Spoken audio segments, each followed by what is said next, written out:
여러분 그 고사성어 중에 세옹지마라는 사자성어가 있습니다. 많이 들어보셨죠? 세옹지마 무슨 뜻이죠?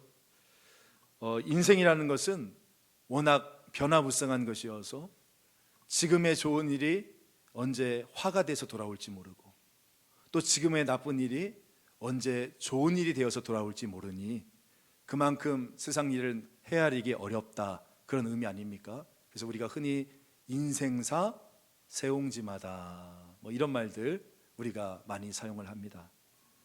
그러니까 오늘 잘 나간다고 해서 자만하지 말고 또 오늘 힘들다고 해서 좌절하거나 체념해서는 안 된다는 겁니다. 오늘의 성공이 내일의 위기가 될 수 있고 오늘의 위기가 내일의 기회가 될 수 있다는 것이에요. 그 지난 1991년 가을에 이 사과로 유명했던 일본의 아오모리현에 큰 태풍이 불어닥쳤습니다. 그래서 사과밭이 완전히 다 쑥대밭이 되었고 거의 한 90% 이상의 사과가 다 땅에 떨어졌어요. 그걸 보며 농부들이 망연자실했다고 해요. 올해 농사 망쳤다. 이제 남은 건 빚더미뿐이다. 다들 그렇게 한탄을 했다라고 합니다. 그런데 그런 위기의 순간, 이 위기의 순간에 한 젊은이가 이 사나운 태풍에도 땅에 떨어지지 않고 이 가지에 달린 불과 얼마 안 되는 10%에 불과한 이 사과를 바라보면서 한 가지 아이디어를 냅니다. 마침 그때가 10월 달이니까 대학 입시가 얼마 남지 않았다는 것을 착안해서 이 떨어지지 않고 붙어있는 그 사과들에게 합격 사과라는 이름을 붙이고 평소 사과 가격의 10배의 가격을 매겨서 팔기 시작한 거예요. 사진 한번 보세요. 저게 그 합격 사과입니다. 그러니까 이 사과가 그 사나운 태풍에도 떨어지지 않고 붙어 있었다는 거예요. 꼭 붙어 있었다. 고로 이 사과를 먹으면 꼭 붙는다. 그래서 합격 사과라는 겁니다. 여러분 어떻게 됐을까요? 저 사과가 날개에 돋친 듯이 팔려가게 됩니다. 위기가 기회로 바뀌어진 것이죠. 여러분 우리가 지난주에 살펴봤던 다니엘의 인생도 그렇지 않았습니까? 15살의 어린 나이에 나라가 망했고 자기는 포로로 지금 2억 마일리 떨어져 있는 이 바벨론에 끌려오게 되었어요. 꿈은 날아가 버렸습니다. 인생은 망한 것처럼 보였죠. 하지만 이 세상의 중심 바벨론에서 하나님 백성으로서의 그 정체성을 지키기 위해서 이 다니엘이 목숨을 걸었을 때에 여러분 어떤 일이 발생했습니까? 주께서 불신자였던 환관장을 통해 다니엘 그의 인생 가운데 새로운 길을 열어주시지 않으셨습니까? 사랑하는 성도 여러분, 반드시 기억하십시오. 우리 하나님, 오늘 저와 여러분이 예배하는 우리 하나님은 누구시냐? 바로 역전의 하나님이신 줄 믿으시길 간절히 소망합니다. 내 삶의 위기를 기회로 바꿔주시는 것, 재 대신 화관을, 슬픔 대신 희락을, 근심 대신 찬송의 옷을 입혀주시는 분, 이분이 바로 오늘 저와 여러분이 예배하는 하나님이라는 거예요. 할렐루야. 오늘 이 역전의 하나님을 정말 여러분의 삶의 그 위기의 한복판 가운데서 이 예배를 통해서 만날 수 있는 그런 은혜가 오늘 저와 여러분 가운데 온전히 임할 수 있기를 주님의 이름으로 축복합니다. 아멘. 말씀을 시작하면서 넌센스 퀴즈 제가 한 가지를 내면서 시작을 해보려고 합니다. 한번 맞춰보세요. 여러분, 성경에서 가장 어린 왕은? 가장 어린 왕? 누구예요? 아이왕. 네. 누구죠? 오늘 본문에 나오는데 느부갓네살. 4살 느부갓네살. 머릿속에 기억하셨어요? 그다음 진짜 4살은 아니고 또 뭐 이것만 기억해가지고 목사님이 4살이래. 여러분 이 느부갓네살은 28살의 나이에 전 세계를 통일했던 그런 영웅적인 왕이었습니다. 그 한 나라를 보면 모든 사람들의 내리 속에 이 전설처럼 내려온 그런 영웅적인 왕이 있지 않습니까? 예를 들면 고구려의 광개토대왕, 중국의 진시황, 그리스의 알렉산더. 그런데 바벨론 하면 누구냐? 이 느부갓네살이었다는 거예요. 별명이 정복의 신이고 별명이 전쟁의 신입니다. 그러니까 전쟁에서 한 번도 패배해 본 적이 없는 사람이 바로 이 느부갓네살입니다. 약관 20살의 나이에 당시에 전 세계를 지배했던 북쪽 아수르를 멸망시켜 버립니다. 그리고 25살의 나이에 그 유명한 갈그미스 해전에서 남쪽의 지배자 애굽을 무너뜨려 버립니다. 이처럼 이 느부갓네살은요, 실패를 모르는 사람인 것입니다. 그러니까 두려움이 없죠. 언제나 자신만만합니다. 근데 여러분, 그거 아세요? 그러면 생기는 병이 있다는 걸. 그게 무슨 병인지 아십니까? 바로 내 뜻대로 안 되면 못 견디는 병이 생깁니다. 무슨 병이요? 내 뜻대로 안 되면 못 견디는 병이 생긴다는 거예요. 우리 중에도 있죠. 내 뜻대로 안 되면 못 견뎌요. 모든 것을 자기 뜻대로 다 했잖아요, 이 느부갓네살이. 근데 여러분, 우리가 살다 보면 느끼는 것이 무엇입니까? 내 인생 내 뜻대로 안 된다는 거 아닙니까? 우리는 인간이니까.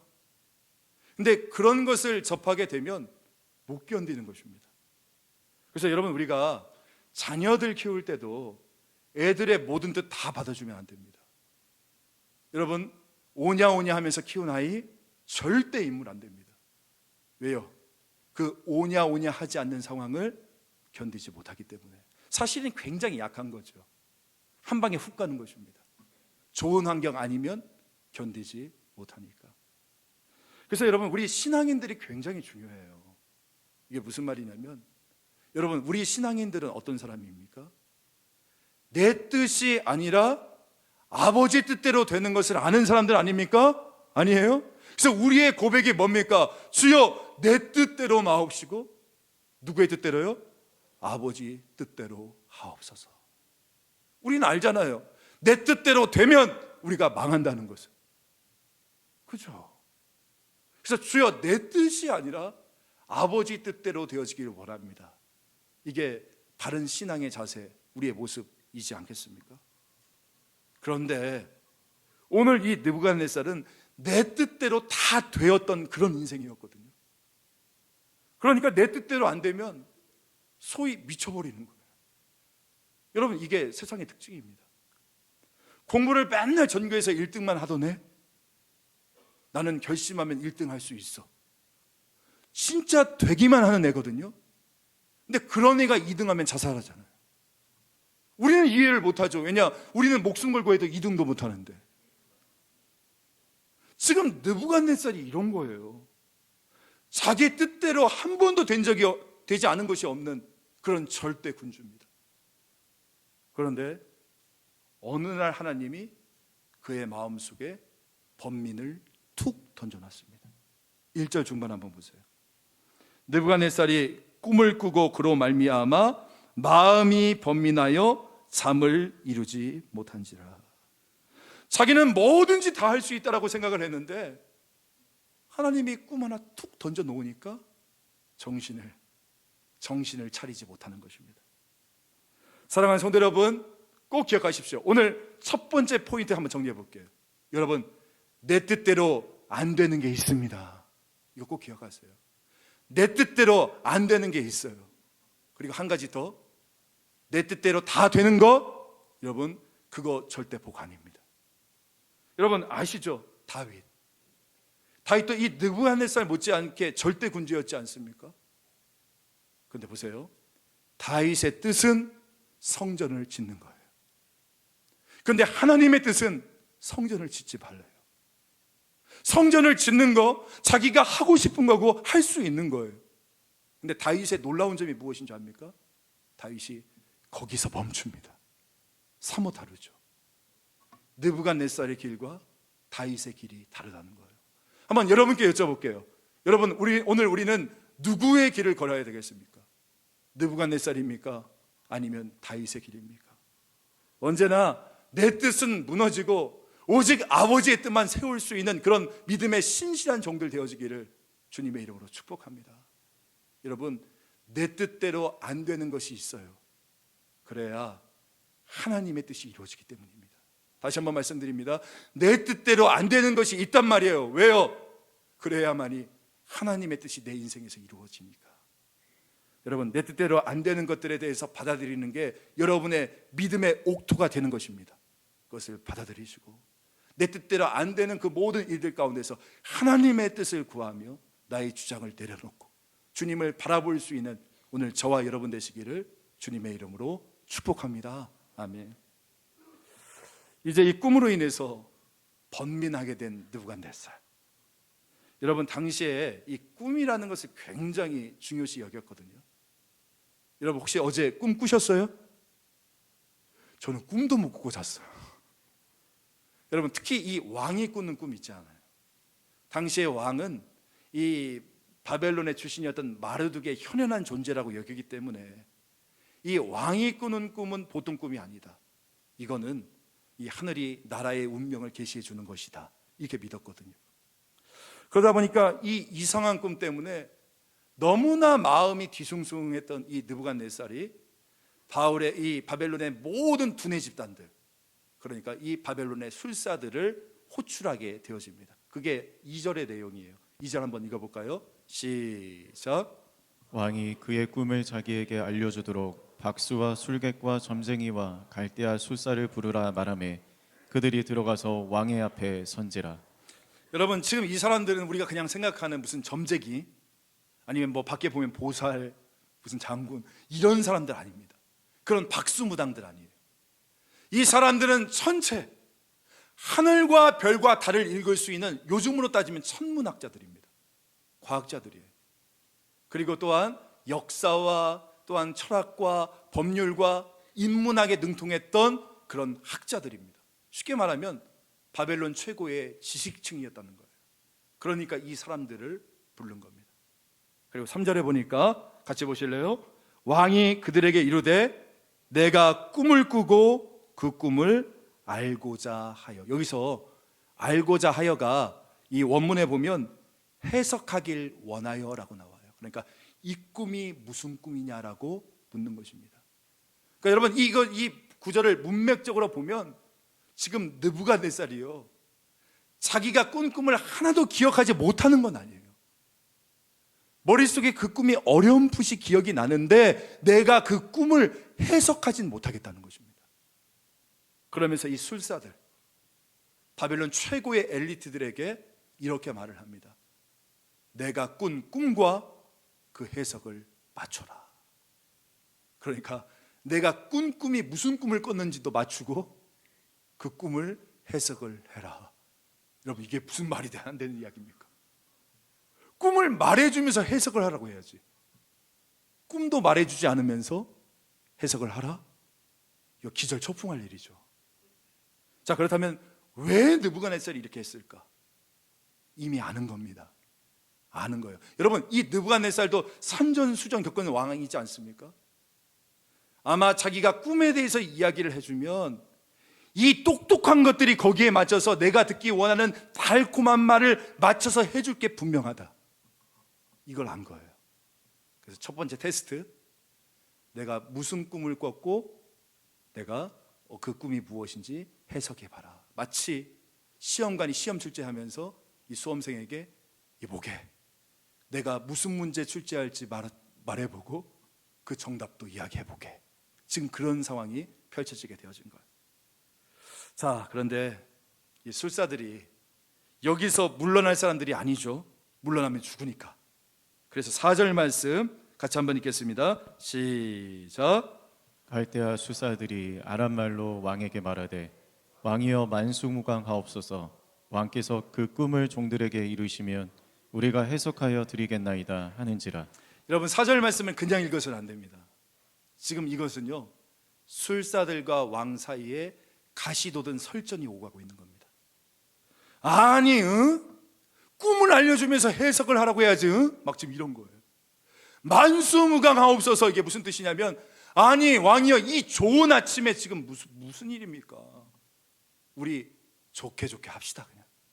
그런 거예요. 그러니까 이 느부갓네살이 더 화가 났죠.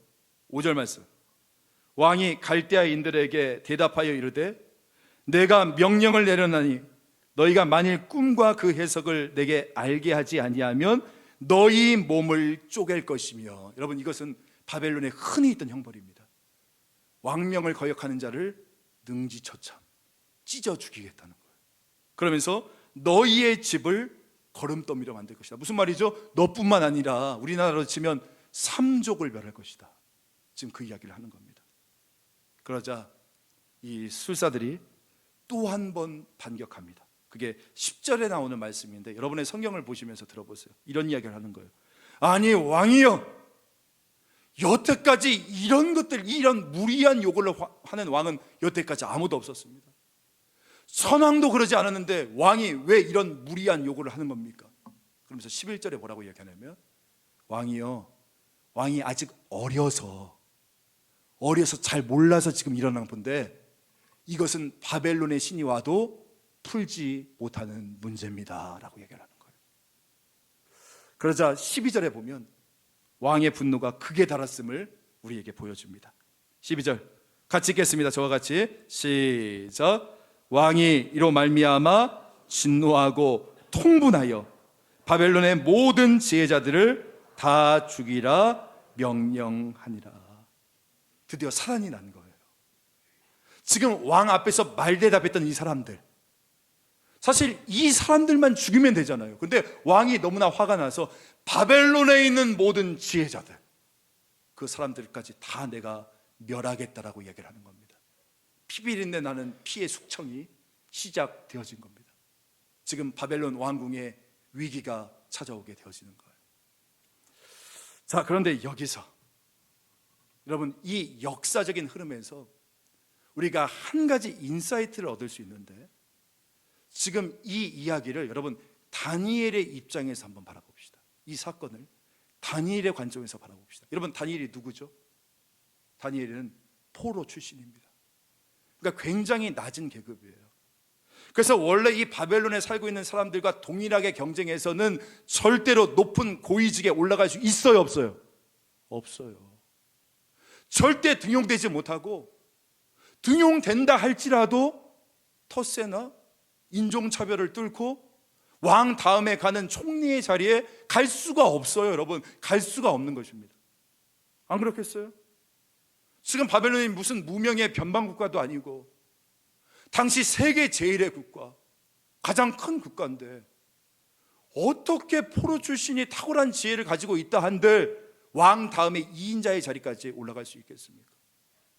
여러분, 이런 일은요, 평소 같으면 없을 일이에요. 절대 벌어지지 않을 일입니다. 그리고 만약에 설령 있다 할지라도 엄청난 반대가 있었을 거예요. 자, 그런데 6절을 보면 이 위기가 기회가 될 수 있다는 것을 우리에게 암시해 주지 않습니까? 6절, 너희가 만일 꿈과 그 해석을 보이면 너희가 선물과 상과 큰 영광을 내게서 얻으리라. 여러분, 정상적인 상황이라면, 그냥 평소의 상황이라면 이렇게 큰 상과 선물과 영광을 누릴 수 있는 길이 다니엘에게 열릴 수 있었겠습니까? 택도 없죠.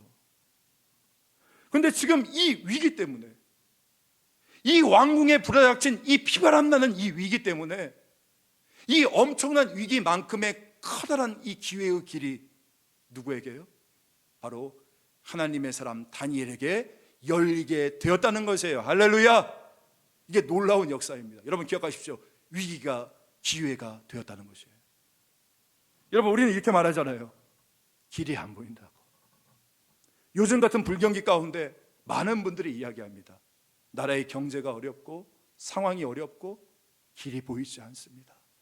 많은 사람들이 어렵다라고 말하는 끔찍한 불경기 가운데 있어요. 근데 여러분, 그러나 우리가 꼭 기억할 것은 바로 하나님의 사람들에게는 오히려 이 위기가 살 길이 될 수 있다는 것이에요. 왜 그렇습니까? 우리 하나님이 누구시기 때문에?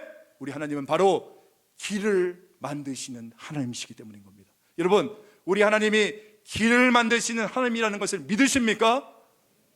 하나님은 우리에게 길을 만들어주세요.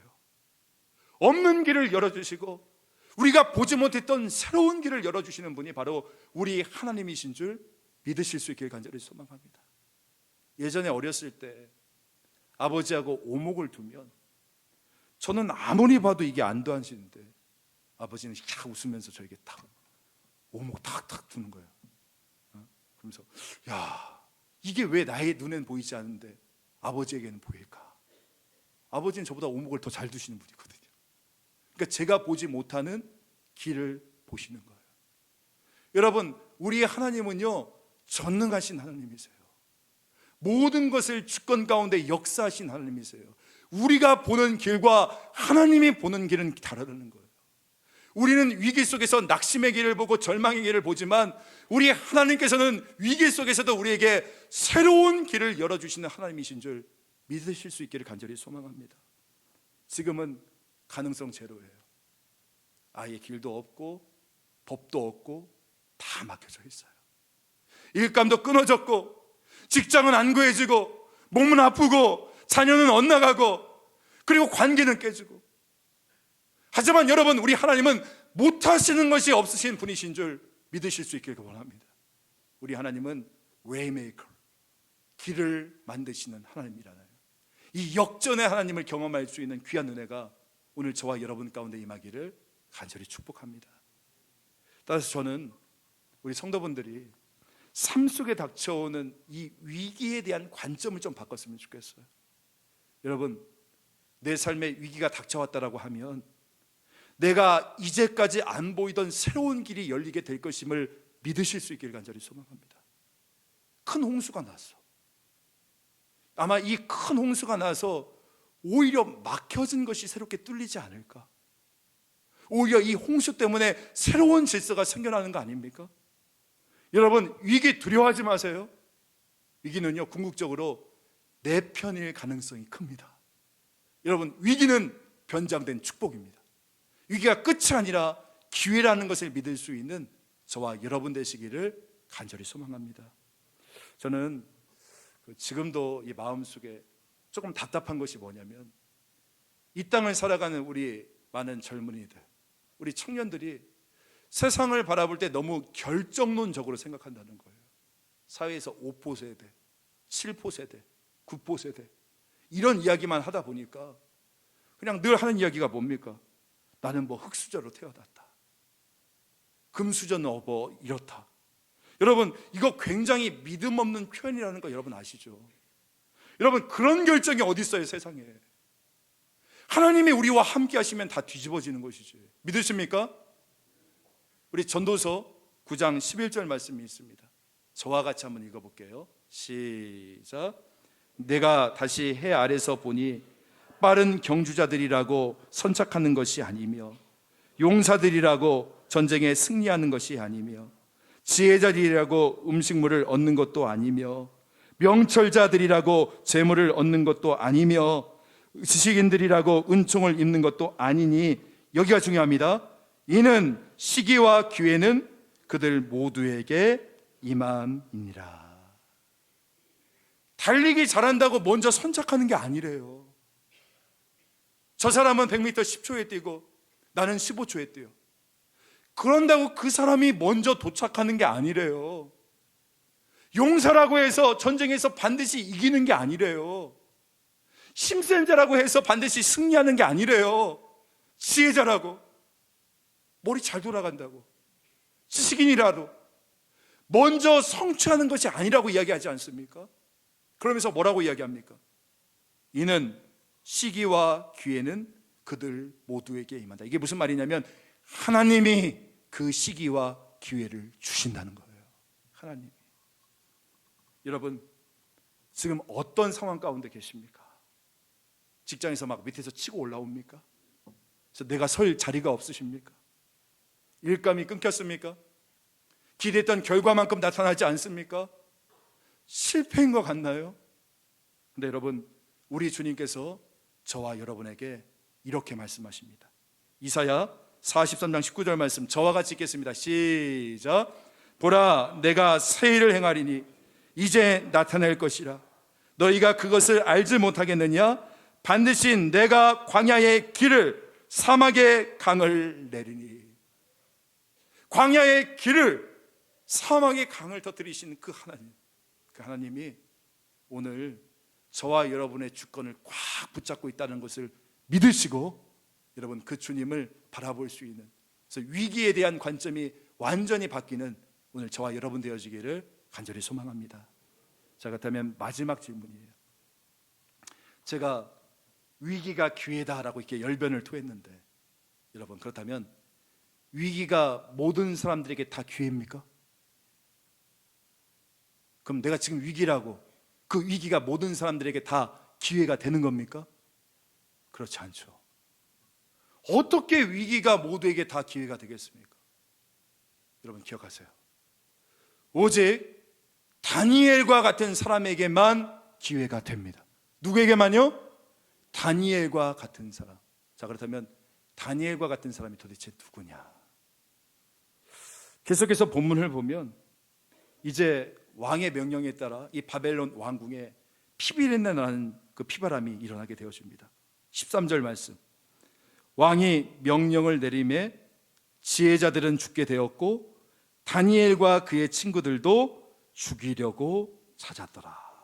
이 부분이 중요합니다. 다니엘과 그의 친구들도 죽이려고 찾았다. 여러분 지금 이 말이 무슨 뜻이에요?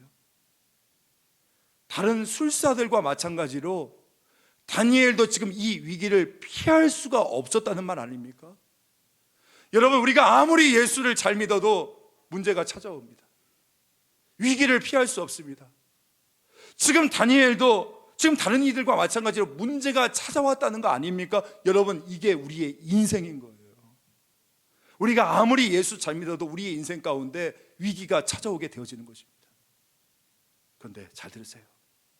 인생의 어려움이 우리에게 찾아오는 것은 모든 사람에게 공통점인데, 그런데 오늘 보면 이 다니엘에게는 다른 술사들에게는 없었던 한 가지가 있었습니다.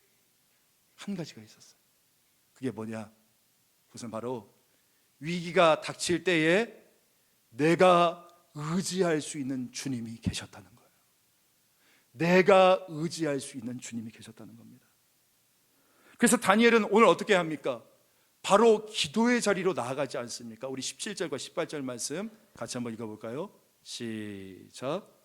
이에 다니엘이 자기 집으로 돌아가서 그 친구 하냐냐와 미사엘과 아사랴에게 그 일을 알리고 하늘에 계신 하나님이 이 은밀한 일에 대하여 불쌍히 여기사 다니엘과 친구들이 바벨론의 다른 지혜자들과 함께 죽임을 당하지 않게 하시기를 그들로 하여금 구하게 하니라. 여러분 다니엘이 기도합니다. 하나님 우리를 불쌍히 여겨 주시옵소서.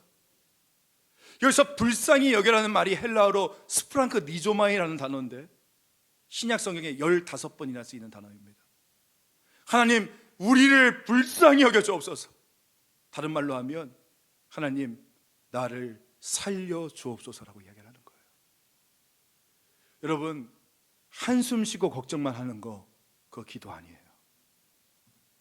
여러분의 삶에 문제가 닥쳤을 때 어떡하지 이러고만 있는 거 이거 기도 아닙니다. 여러분 기도해야 기도인 거예요. 하나님 나를 불쌍히 여겨 주옵소서. 하나님 나를 살려 주시옵소서. 여러분 우리 모든 인생에 어려움이 찾아오는 것은 공통점이지만 내가 뜻하지 않는 위기와 어려움을 당하면 내가 의지할 수 있는 하나님이 계신다는 것, 그리고 그 하나님께 나를 불쌍히 여겨달라고 탄식할 수 있는 그런 기도를 할 수 있다는 것, 여러분 이게 우리 신자가 이 땅을 살며 가지는 가장 큰 능력이지 않겠습니까? 여러분 위기를 만났을 때, 여러분의 삶에 문제가 찾아왔을 때 여러분 잊지 마십시오. 내가 의지할 수 있는 주님이 계십니다. 그 주님은 어떤 분이십니까? 바로 전능하신 하나님이라는 거예요. 신실하신 하나님이라는 겁니다. 우리 찬양의 가사 가운데 이런 찬양이 있지 않습니까? 전능하신 나의 주 하나님은 능치 못하실 일이 전혀 없네. 우리의 모든 간구도, 우리의 모든 생각도, 우리의 모든 꿈과 모든 소망도 신실하신 나의 주 하나님은 우리의 모든 괴로움 바꿀 수 있네. 불가능한 일 행하시고 죽은 자를 일으키시니 그를 이길 자 아무도 없네. 여러분 이것을 정녕 믿으십니까? 나의 모든 간구도, 나의 모든 생각도, 나의 모든 꿈과 모든 소망들도 다 가능케 하시고 내가 가지고 있는 모든 괴로움을 바꿀 수 있는 그 신실하신 하나님, 그 전능하신 하나님, 그분을 정녕 믿으십니까? 다니엘이 이것을 믿었다는 거예요. 그래서 하나님으로부터 은총을 받아 바벨론에서 그 누구보다 총명했던 다니엘이었지만, 여러분, 이 다니엘이 어떻게 합니까? 자기의 머리를 의지하지 않아요. 인간적인 방법을 동원하지 않습니다. 대신 16절 말씀에 보니 다니엘이 들어가서 왕께 구하기를 시간을 주시면 왕에게 그 해석을 알려드리리라. 여러분, 다니엘이 자기의 머리를 의지했으면 곧바로 해석을 했겠죠. 왕이여, 이 꿈은 이런 겁니다. 근데 다니엘은 자기의 머리를 의지하지 않아요. 왕이여, 나에게 시간을 주옵소서. 그리고 그 시간을 주니까 어떻게 합니까? 오늘 18절에 하늘의 하나님이여 나를 불쌍히 여기소서. 왕에게 말미를 구하고 그 시간을 주니까 다니엘은 인간적인 방법과 자기의 머리를 의지한 것이 아니라 무엇보다 기도하기 시작했다는 거예요. 사랑하는 성도 여러분, 우리가 이 바벨론과 같은 이 악한 세상에서 세상 사람들과는 다른 부류로 살아가기 위한 그 첫 번째 관문이 바로 여기에 있는 것입니다. 무엇보다 빨리 결정하고 빨리 판단하고 내 머리 잘 돌아간다라고 재빠르게 판단했던 나의 모든 것을 내려놓고, 여러분, 시간을 확보해야 됩니다. 어떤 시간이요? 기도를 통해 하나님의 뜻을 구할 수 있는 그 시간을 여러분 반드시 확보하셔야 되는 거예요. 저는 목회를 하면서 이 시간이 얼마나 중요한지를 정말 뼈저리게 깨닫게 됩니다. 저는 하루의 모든 일정을 시작하기 전에 그 기도 시간에, 그 하나님과 함께하는 시간이 얼마나 중요한 것인지를 정말 저는 경험하고 있어요. 저는 그래서 하나님과 독대하는 그 시간에 단지 이렇게 기도할 뿐입니다. 하나님, 저를 불쌍히 여겨주시옵소서. 저를 살려주시옵소서. 여러분, 저를 그 누구보다 더 잘 아시는 주님께 우리가 무슨 거대한 수식어가 필요하겠어요? 여러분, 살고 싶으시죠? 여러분, 돌파구 뚫고 싶으시죠? 살아나고 싶으시죠? 우리 자녀들도 살아나야겠죠? 우리 염창중앙교회 부흥해야겠죠? 그 다음에 이 위기를 타파할 수 있는 길은 오직 한 가지입니다. 주여, 나를 불쌍히 여기소서요. 그러면 하나님께서는 우리의 기도의 대부분을 차지하는 이 살려달라는 이 간절한 기도를 들으시고 우리를 살려주십니다. 그리고 우리를 살려주실 뿐만이 아니라 우리가 알지 못하는 크고 놀라우신 하나님의 역사를 오늘 저와 여러분의 삶에 베풀어 주실 것이에요. 마지막으로 제가 오늘 이 2장을 묵상하면서 제 마음속에 가장 큰 감동이 되었던 것이 있어요. 그것은 바로 이해라고 시작되어지는 부사입니다. 오늘 다니엘 2장을 보면 두 번의 이해가 등장합니다. 먼저는 17절에 나와요. 17절 한번 볼까요?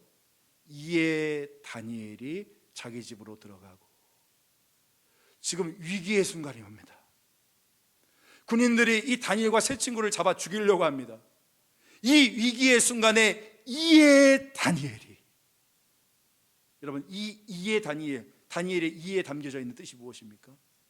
저는 세 가지 뜻이 있다고 생각합니다. 첫 번째, 다니엘은 위기의 순간에 기도의 자리로 나아갔다는 거예요.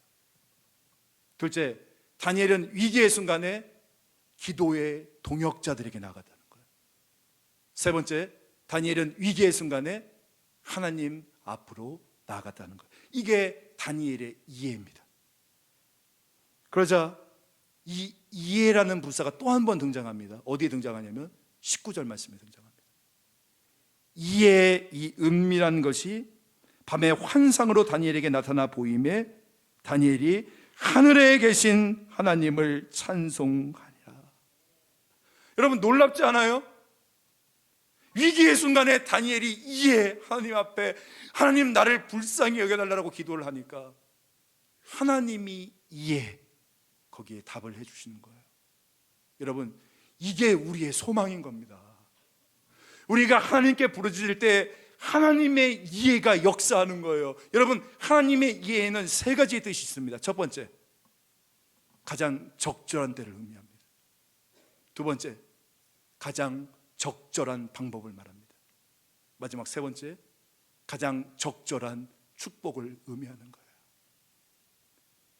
저는 이 다니엘의 이해를 우리의 이해로 바꿨으면 좋겠어요. 내 삶에 문제가 찾아올 때, 어려움에 처할 때, 위기의 순간에 기도의 자리에 나아가고, 위기의 순간에 기도의 동역자들에게 나가고, 위기의 순간에 하나님께 나아갔더니 이에 하나님께서 가장 적절한 때, 가장 적절한 방법으로 가장 적절한 축복을 우리에게 베풀어 주시는 것이에요. 할렐루야. 지난 금요일이었어요. 이 설교 원고를 타이핑하고 있는데 전화가 한 통이 오는 겁니다. 제가 지난주 설교 때 잠깐 언급했던 그 성도분이셨어요. 기억나세요? 일감은 다 끊어지고 남편과 아들은 어려움에 빠져들라고 했던 그 성도분이었습니다. 목사님, 지금 긴급하게 기도해 주세요. 남편이 다시금 직장에 취직하려고 하는데 그 길이 열릴 수 있도록 기도해 주세요. 제가 그 전화 끊자마자 곧바로 화살기도를 올려드렸어요. 하나님 다 아시죠? 그 모든 상황 다 아시죠? 하나님 불쌍히 여겨주시옵소서. 그 가정을 살려주시옵소서. 기도하며 나간 거예요. 주 안에서 사랑하는 성도 여러분, 오늘 우리가 이 땅을 살아갈 때 이 다니엘처럼 알 수 없는 폭풍의 한복판 가운데 몰려 살아갈 수가 있습니다. 해답이 안 보입니다. 또한 여러 가지 삶이 어렵습니다.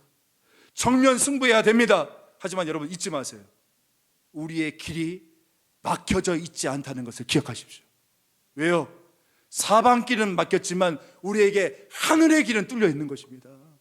오늘 우리가 불쌍히 여겨달라고 주님께 기도할 때에 하나님께서 저와 여러분에게 웨이메이커, 새로운 길을 만들어주시는 주님께서 반드시 우리의 광야의 길을, 사막의 강을 터뜨려 주시는 하나님의 역사가 임하게 되실 줄 믿습니다. 오늘 이 시간에 주여 우리의 가정을 회복시켜 주시고, 병이 떠나가게 하시고, 마음의 기쁨이 회복되게 하시고, 주여 우리에게 길을 만들어 주시옵소서. 고백하며 나갈 수 있는 저와 여러분 될 수 있기를 주님의 이름으로 축복합니다. 아멘.